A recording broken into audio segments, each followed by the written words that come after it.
The relationship between science and Christianity has been a topic of debate for centuries, with some scientists attempting to convince Christians that God is not real.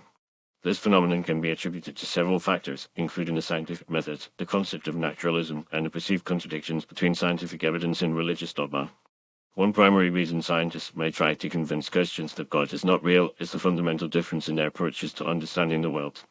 The scientific method, which relies on empirical evidence and testable hypotheses, often leads scientists to view the universe as a natural, self-contained system governed by physical laws and principles. In contrast, Christianity posits the existence of a supernatural being who created and sustains the universe, often intervening in its workings. This inherent tension between naturalism and supernaturalism can lead scientists to dismiss the idea of God as an unnecessary or unproven hypothesis.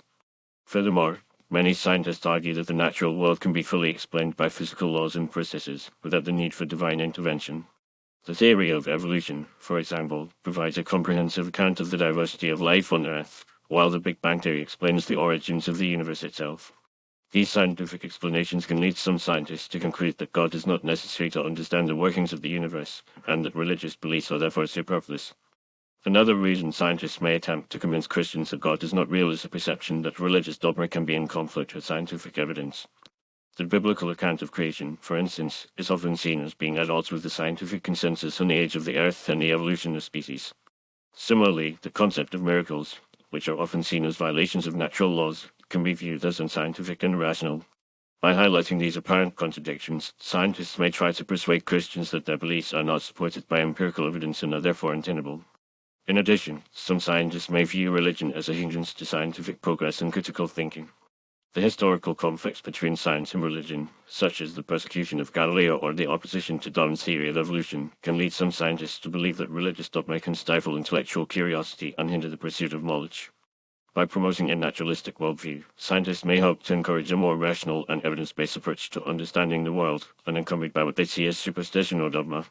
However, it is essential to recognize that not all scientists are engaged in a crusade to disprove the existence of God or undermine Christian beliefs. Many scientists are themselves Christians, and they see no inherent conflict between their religious faith and their scientific pursuits. In fact, some scientists argue that their faith can actually inform and enrich their scientific work by providing a moral and philosophical context for their research.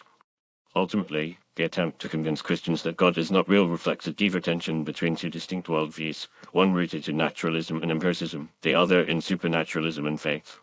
While scientists may continue to argue that the evidence-based approach is superior, Christians will likely remain unpersuaded, citing the limitations of scientific knowledge and the importance of spiritual and moral values.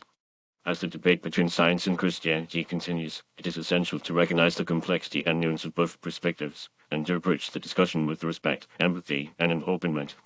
By doing so, we may foster a more constructive and enlightening dialogue, one that acknowledges the richness and diversity of human experience and the many ways in which we seek to understand and make sense of the world around us.